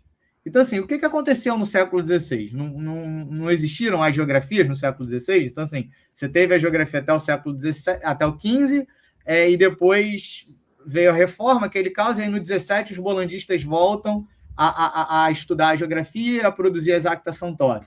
Então, qual é a minha hipótese? A minha hipótese é como se isso que eu estou chamando de hagiografia protestante, de certa maneira, preparasse o trabalho dos bolandistas. Então, assim, a geografia... O que eu estou querendo dizer? Os protestantes, entre aspas, acho que já ficou claro que eu estou chamando protestantes por uma questão de conveniência. Mas, enfim, o que os protestantes é como se eles fossem os precursores do estudo hagiográfico. Né? No sentido de que, assim, eles estão reformando as hagiografias, eles estão trazendo esses critérios que os bolandistas vão utilizar de crítica textual, de análise, não, fidedignidade do milagre, é comprovado, não é comprovado, não sei o que, não. A minha hipótese é que isso, de alguma maneira, é uma resposta à geografia protestante. E aí sim vai entrar a minha análise, a minha pesquisa sobre essa questão da recepção. Porque aí o que eu preciso ver? Como que esse livro foi recebido nesse mundo, vamos chamar assim, católico romano, né? O impacto que ele teve nisso, a ponto de gerar uma resposta por parte dos bolandistas, entendeu? Então, assim, não acho que eu não respondo exatamente a sua pergunta, mas eu trago assim, eu já... Vai até sair agora num livro, isso foi o que eu apresentei na última Ampu que teve ano passado, foi exatamente esse, o meu trabalho foi exatamente esse, apresentando essa hipótese, e assim, os primeiros indícios que eu tenho disso, né? E a primeira coisa que eu tenho é justamente assim, quando você vê os critérios, né, que os primeiros bolandistas, né, o Roswald e o Jean Bolan, têm para a construção das Acta Santoro, são critérios muito semelhantes aos que o Crespon, por exemplo, está utilizando para escrever o seu livro dos mártires. Tá? Então, assim, eu não estudei exatamente essa recepção, não saberia te dizer assim, como foi, o quanto foi, mas, de novo, é algo que eu acho que, assim, que aconteceu e foi importante nesse nível, entendeu? Mas eu só complementando, eu acho que essa questão da recepção ela vai naturalmente aparecer na sua pesquisa a partir de agora, porque tentando me conectar aí com a tua hipótese, enfim, eu acho que faz todo sentido terem sido os bolandistas a fazer isso, né, os jesuítas belgas, porque eles próprios, né, enquanto ordem religiosa, são uma resposta a todo esse contexto que você abordou. Né? Então, eu acho que se eles vão dar uma resposta a essa geografia protestante, de alguma maneira, eles estão demonstrando que receptividade esses trabalhos, esses escritos tiveram. E talvez até a forma como eles dialogam com essa geografia protestante exerça algum tipo de censura também. Né? Mesmo que isso não seja tão claro. Né? E eu acho que, então, essa questão da recepção, talvez da censura, naturalmente vão aparecer na tua pesquisa daqui para frente. Obrigado, João. Eu que agradeço. É muito interessante, né? Porque, assim, aí eu fui pensando, né, enquanto o João estava falando, a gente tem uma mania, por mais que a gente treine o olhar da gente, a gente vê história por partes, né? Então, antiga, medieval, moderna, contemporânea, né? Aí, conforme o João foi falando, eu fiquei pensando, nossa, como faz sentido a existência desse tipo de texto, para além do que a gente chamaria de Idade Média, né? Porque é o momento de adaptação do cristianismo que está nascendo com uma outra vertente, né? Então, você não tem como pegar a bacia e jogar água fora, né, junto com a criança. Você vai fazer ali aquele movimento para acomodar determinados discursos, né? Tornar palatável para quem está... Desculpa, eu caí aqui, não sei se... Não tem problema não. Eu estava justamente comentando como é que a gente acaba falando para os alunos, não vejam as coisas como estão, que entendam a história como processo. Mas a gente mesmo, né, fica assim, caramba, eu tomei um susto agora comigo mesmo. Eu fiquei pensando, nossa, como faz sentido realmente que existe esse tipo de texto, né, de discurso que vai se adaptando, né? Então, e uma coisa que eu acho interessante assim, né, na minha pesquisa como o Wendel falou, eu era eu fiz minha dissertação, graduação em História Medieval, e como que isso acabou contribuindo para eu conseguir pensar esse objeto, né? Porque foi justamente essa base que eu tinha da legenda áurea, dos estudos geográficos e tal na Idade Média, que eu acho que me ajudou a olhar para essa fonte com esse outro olhar, né? Então, enfim. Muito interessante. Para mexer com o Wendel, que eu atribuo isso à providência, aí... Então, agora o Wendel vai te perguntar o que ele já anotou para tirar as dúvidas com você. Primeiro de tudo, quero agradecer, né, por essa palestra. Assim, também aprendi muito, anotei muito. Você me convenceu da geografia, né? Gostei muito mesmo. E fiquei aqui pensando, a questão que mais me veio à mente foi também relativa à questão do gênero, mas a Marta já te colocou e você já respondeu, né? Então, eu vou botar aqui uma outra questão para você, que eu não sei se eu consegui formular direito na minha mente, então eu vou tentar aqui, né? A gente sabe que alguns temas, né, na nossa área são cooptados assim, são difícil, né? Sistemas ligados à história da igreja, ligados à história da religião, as práticas religiosas, são todos muito cooptados, né? Inclusive porque, primeiramente, eles foram objetos de estudo da teologia, né?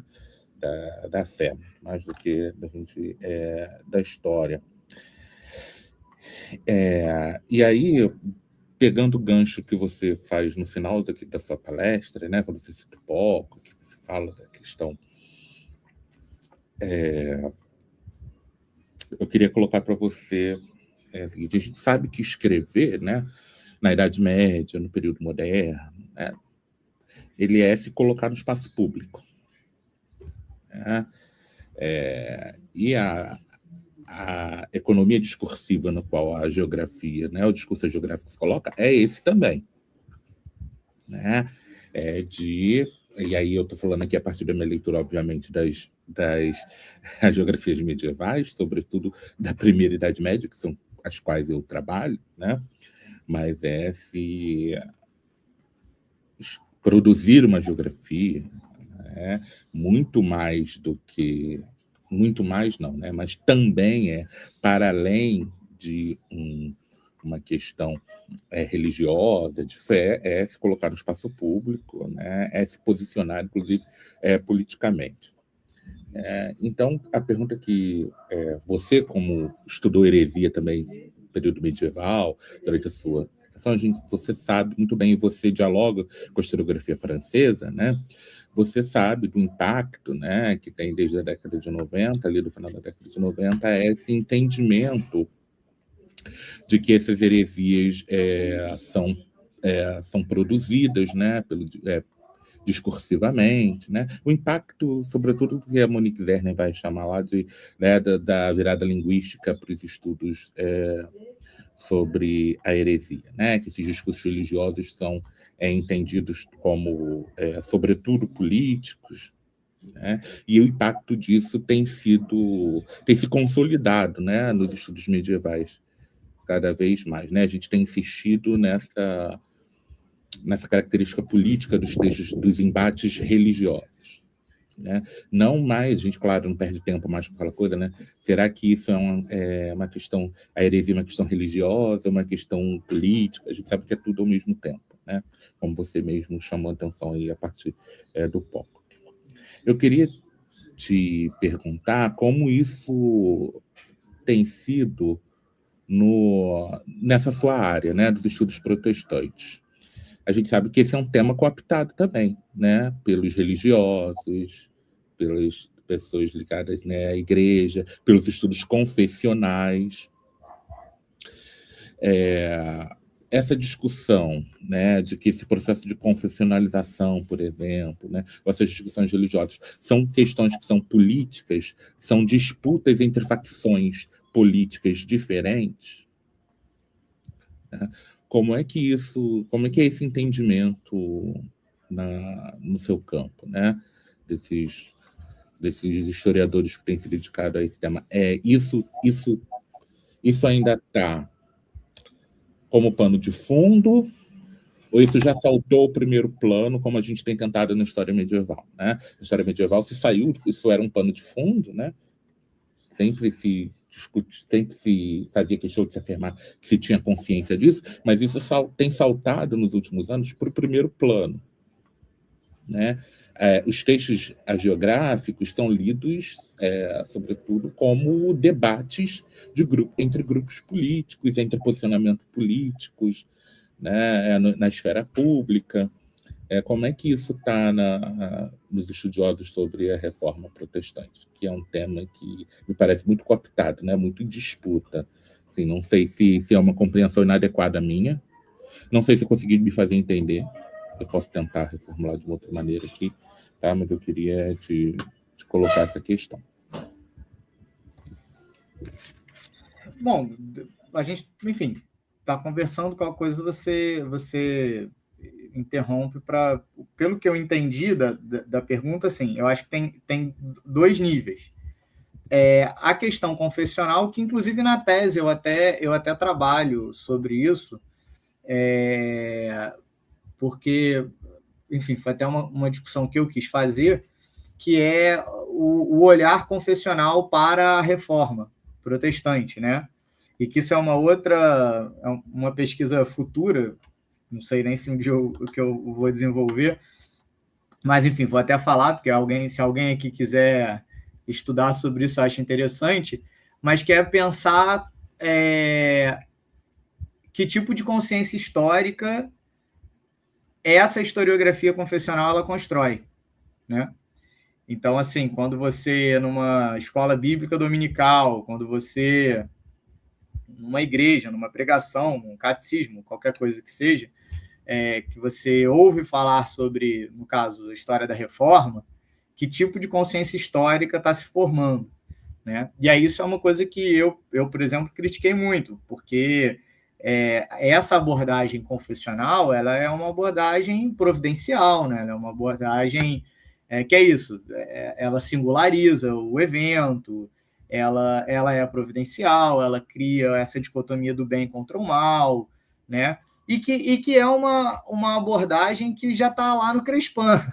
É o que o Crespin está fazendo, é o que as Centúrias de Magdeburgo, que vai ser a primeira história eclesiástica ali, né, entre os protestantes a ser produzida, ela já está fazendo, que vai retomar um pouco lá o modelo lá do Eusébio de Cesareia e tal, enfim. Então, nesse nível do que você está, pelo que eu entendi, acerca dessa temática no universo confessional, isso daí essa abordagem ela é rechaçada. Ela, pelo menos assim, na academia, ela fica circunscrita ao ambiente confessional, né? Que é, inclusive, muitas vezes um objeto de embate meu, né?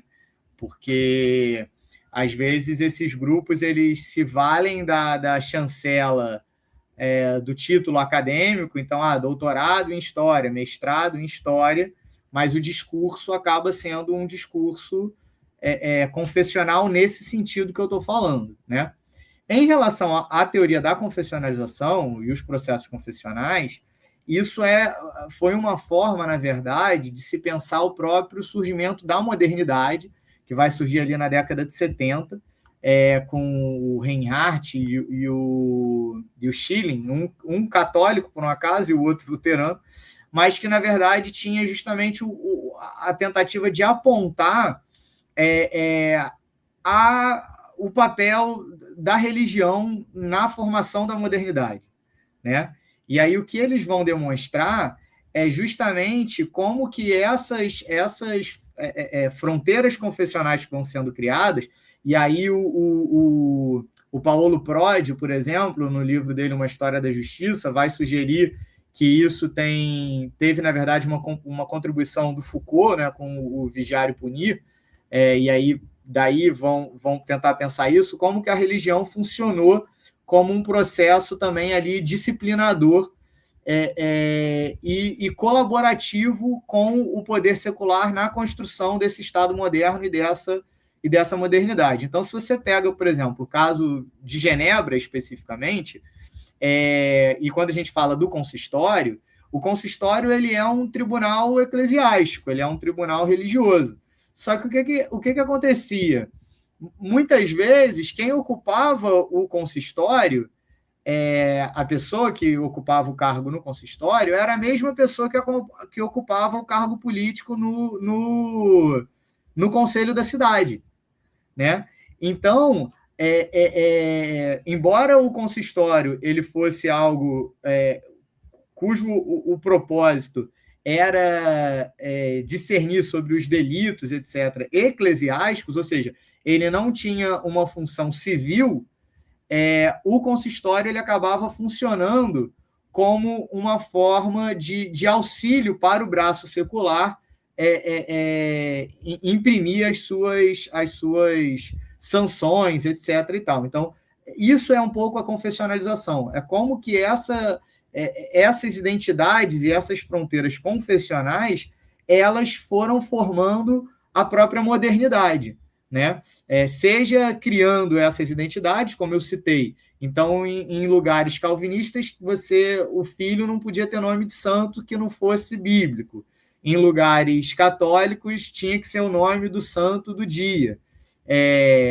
Em lugares calvinistas, você, na hora da ceia, necessariamente você tinha que comungar sobre as duas espécies, né? O pão e o vinho. Em lugar católico, não. E por aí vai. E aí, como que uma coisa foi se amalgamando com a outra e um construindo o outro, né? Então, essa que é é um pouco essa que é a abordagem, que é a confessionalização, que é a abordagem que a lente, vamos dizer assim, né, a teoria que eu leio, por exemplo, a obra do Crespin, e por isso que eu fui tentando demonstrar a presença desses marcadores confessionais ao longo dos exemplos que eu trouxe, é a teoria que eu adoto. Eu não sei se eu respondi o que você queria saber, Wendel, mas foi mais ou menos o que eu entendi. Não, eu entendi o que você quis dizer, talvez eu que não tenha sabido formular, como eu te disse, que é a minha questão. Mas é melhor que eu estiver pensando, eu penso melhor na pergunta para fazer uma próxima vez, né? Vamos partir para as perguntas da audiência, né, Marta? Sim, inclusive, assim, algumas perguntas da audiência que batem com aquilo que você queria perguntar, o Wendel, e o que o João falou também. Então, vamos lá. O Murilo, primeiro, agradece, excelente apresentação, temática interessantíssima, tem muitos elogios aqui no chat, João, então já leve esses elogios com você, né? O Bruno, Gabriel, se você puder colocar, eu te agradeço, muito obrigada. O Bruno né, é dos nossos, aí está sempre participando do nosso seminário, que, aliás, está chegando, tá, gente? O Seminário de Estudos Medievais do PUERJ está chegando, as inscrições começam dia 1º de maio, vagas limitadas, não percam, tá? Então, o Bruno já está convocado. O Bruno faz a seguinte pergunta: excelente exposição, uma pergunta: como Crispim conciliava a questão do tempo pré-reformado do tempo reformado dos mártires? As virtudes viriam apenas da adesão à fé reformada? Eu não entendi muito bem a primeira pergunta. Em relação assim, às virtudes, a virtude dos mártires, ela está muito... Se você, Bruno, quiser escrever de novo aqui embaixo, melhorar, enfim, para eu entender melhor, que eu não entendi isso, assim, o tempo pré-reformado seria o tempo antes da reforma, mas, enfim, eu não entendi muito bem isso, essa questão dessa conciliação. As virtudes que o Crespin está falando, geralmente sim, assim, ele usava casos de pessoas que tinham sido mortas, mas pela Inquisição ou em regiões católicas, mas isso é interessante, porque ele fazia uma certa curadoria. Então, por exemplo, anabatistas, ele não vai incluir, porque os anabatistas, tanto para os reformados, né, quanto para os católicos, eram hereges. Então, por exemplo, a morte de anabatistas, que não foram poucos, esses, por exemplo, não vão estar presentes no livro dos mártires, tá? Mas não necessariamente todo mundo que está presente era reformado no sentido de adepto da confissão religiosa que estava se desenvolvendo ali em Genebra e nos cantões suíços, né? Você vai ter casos de luteranos. Na verdade, o Crespin ele até recua. Então, por exemplo, o Ian Hus, o Wycliffe, ele vai tratar como sendo da mesma fé. E aí, obviamente, né, ele vai dar o tom para aquilo que mais o interessa, né? Então, questões polêmicas, por exemplo, que envolveria, sei lá, um calvinista não é o melhor termo, mas um reformado e um luterano, que seria, por exemplo, a questão da ceia, né? Lá do Lutero, a questão da consubstanciação e do Calvino a presença real de Jesus e tal, mas o pão sendo pão, a carne, né? Isso, por exemplo, não vai aparecer no livro dos mártires do Crespin. Então, ele vai dar o tom para aquilo que o mais interessa. Agora, a grande maioria dos relatos são de franceses, né? A maioria dos relatos de mortes, etc., são de franceses que vão ter uma influência muito forte ali da fé reformada.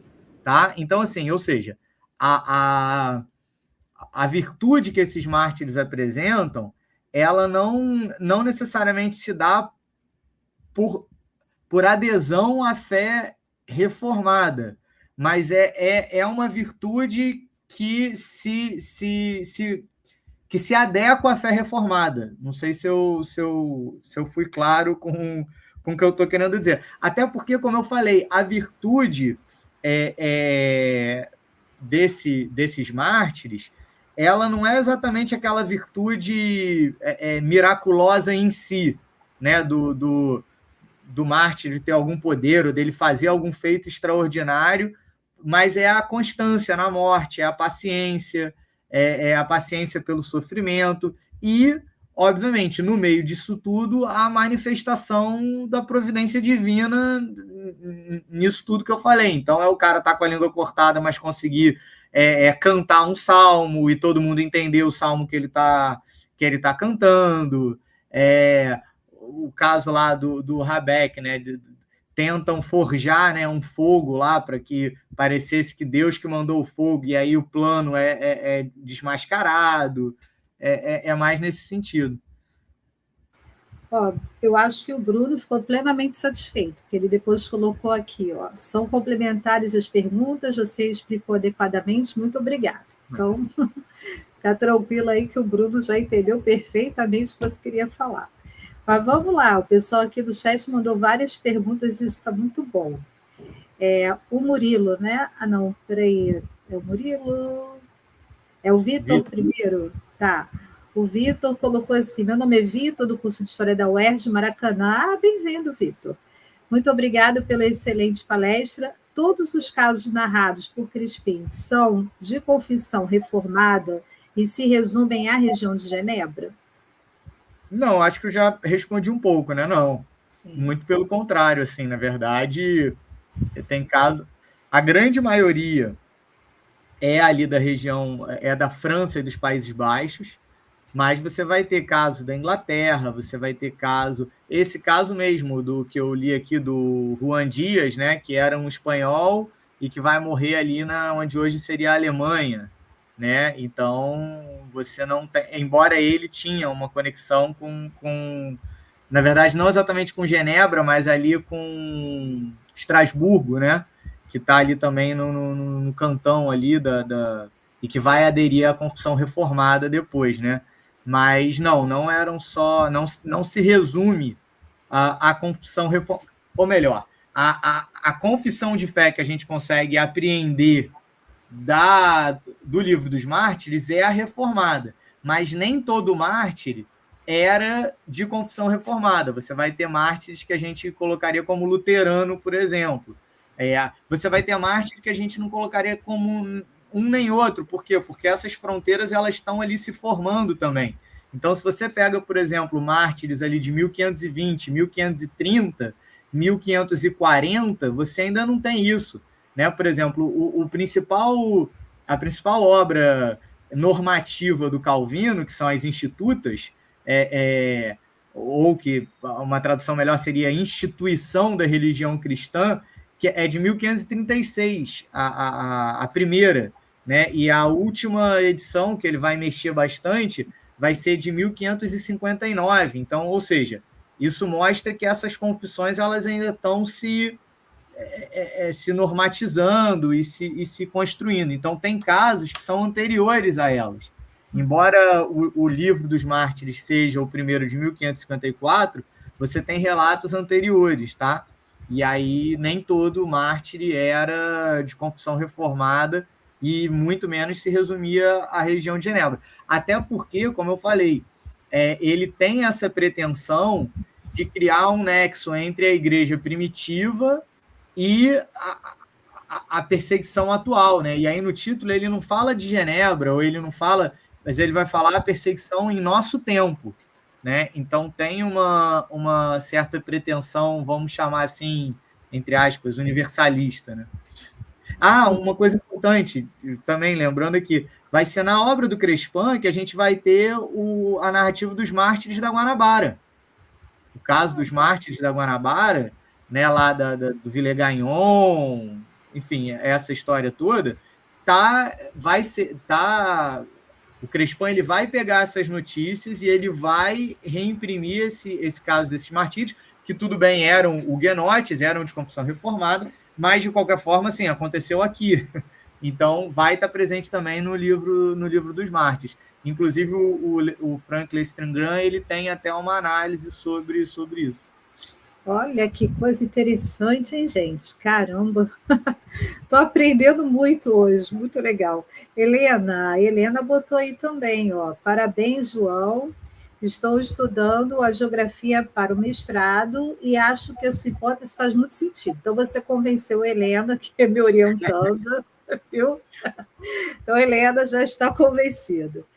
E aí tem o Leandro César. Leandro que também está sempre com a gente no PEN. João e o PEN-UERJ, excelentes como sempre. Muito obrigada, Leandro. Uma pergunta. Cada vez mais estou discordando da geografia ser um discurso e estou tendendo a vê-la como forma retórica, ou seja, como funciona mais, espera aí que deu uma puladinha, mais como elemento para aumentar a eficácia da mensagem do que a mensagem em si. No caso dos mártires protestantes, o uso da tópica do mártir não seria um modo para convencer a população que partilharia de tais topoi para afirmar um cristianismo que seria o verdadeiro herdeiro da tradição primitiva? Por exemplo, o Papa como o novo antigo imperador romano? Isso aí eu acho que a gente teria que pensar. Eu acho que essa pergunta o Leandro queria ter me feito na Ampul do ano passado, mas não deu tempo.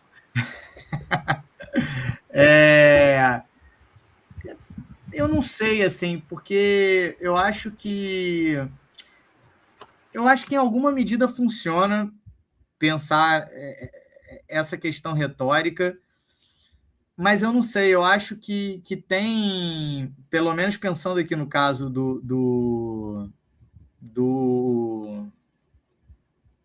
Crespin, eu acho que tem também uma questão da fé pela fé no sentido pedagógico, sabe? Eu acho que não é só uma questão retórica de mostrar o que seria a verdadeira igreja, o que seria a verdadeira fé, mas eu acho que tem uma questão pastoral também ali envolvida, sabe? Assim, no fato desse texto ele ser lido, por exemplo, nos cultos. Eu acho que tem uma questão também, uma questão de culto, e aí eu não sei, eu acho que a ideia do discurso geográfico me parece funcionar mais. Eu não sei, assim, eu teria que ver também o desdobramento de entendê-la como uma retórica, assim, né? Eu teria que estudar mais sobre isso.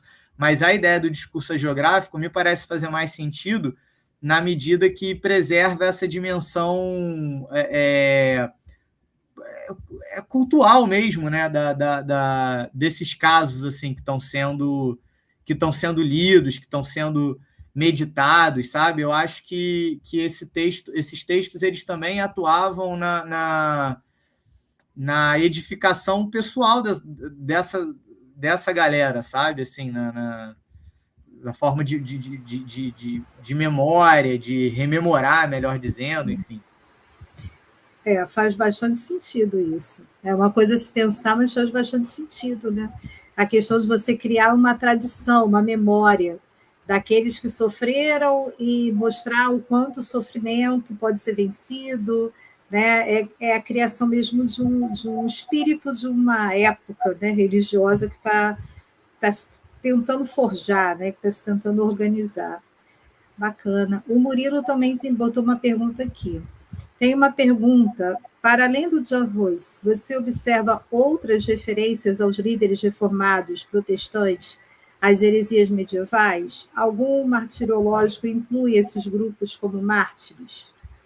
O Wycliffe também vai estar, no caso do Crespin, no John Fox, se eu não me engano, também está. Em outros martirológicos também estavam.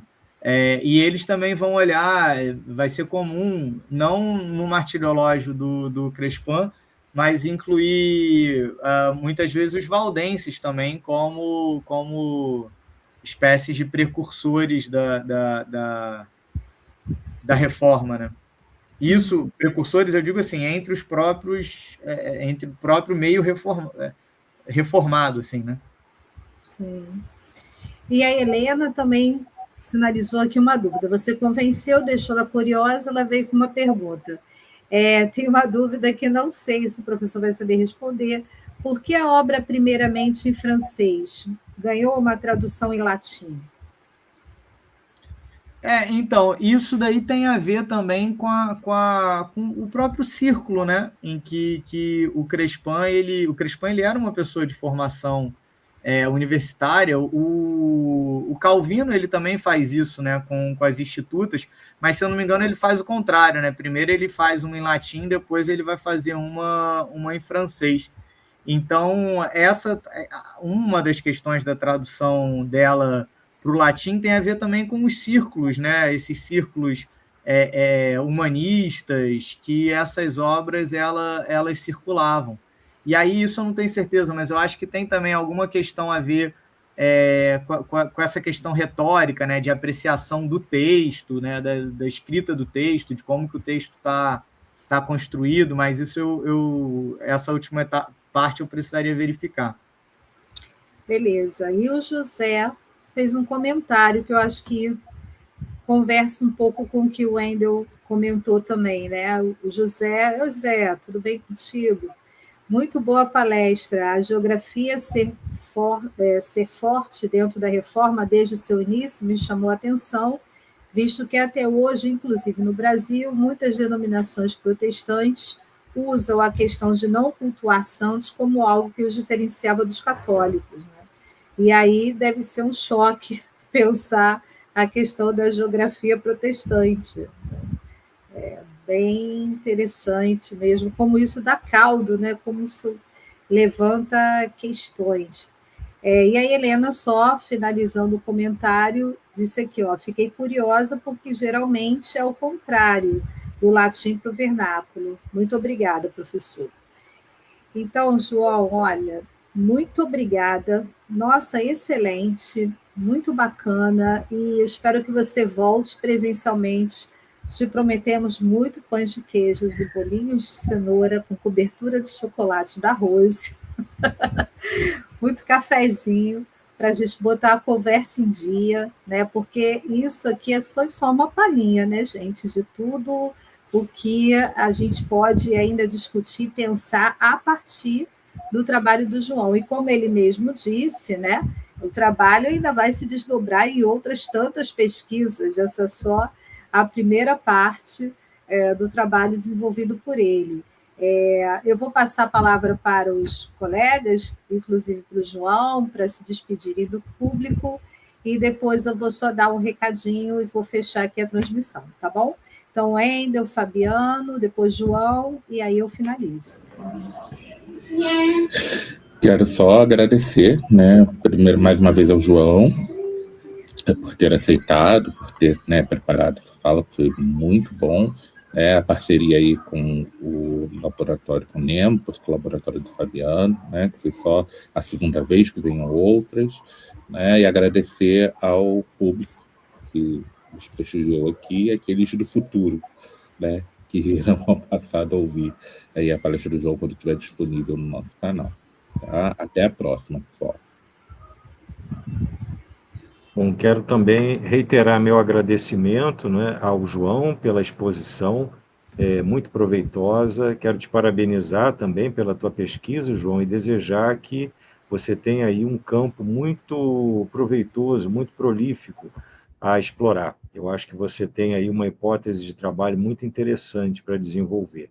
Quero agradecer mais uma vez a Marta e ao Wendel pela iniciativa do PEN, né, sempre também muito bem recebida, e espero poder continuar contribuindo com vocês.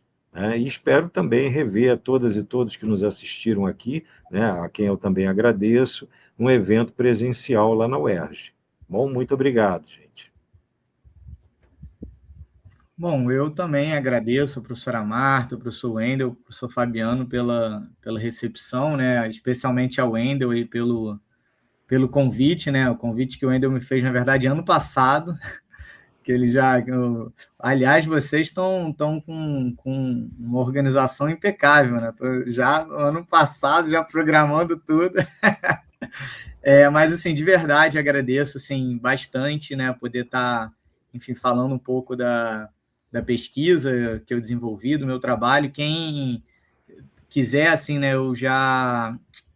Saíram 2 artigos, né, resultados da tese, um falando mais sobre a questão confessional, e aí eu desenvolvo um pouco a questão da teoria da confessionalização em Genebra, na época do Calvino, e o outro falando, esse primeiro da Genebra, da confessionalização, está na revista de História da USP, saiu ano retrasado, e ano final do ano retrasado, início do ano passado, saiu nos anos 90, o que eu desenvolvo falando sobre a geografia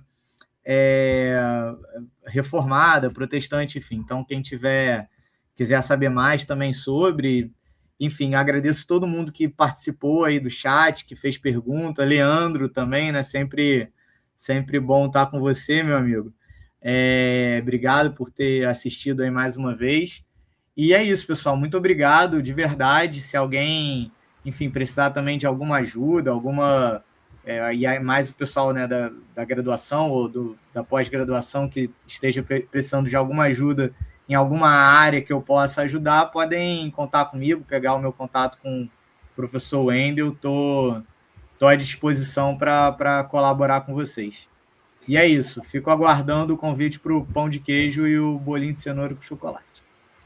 Ótimo. Olha, a gente vai explorar, João. Não oferece muito não, porque...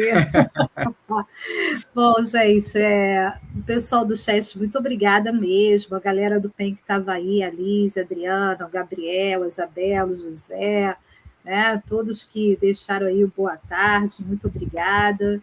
Helena. E, pessoal, quem puder, se inscreve no canal, né? É bacana quando você se inscreve, porque assim você vai poder saber sempre o que a gente está lançando aqui. O Diálogos, geralmente nós fazemos presencial, mas esse nós tivemos que fazer virtualmente, mas temos outras atividades que fazemos aqui no canal. Então, se inscreva, porque aí você vai poder saber sempre que tiver alguma transmissão ao vivo.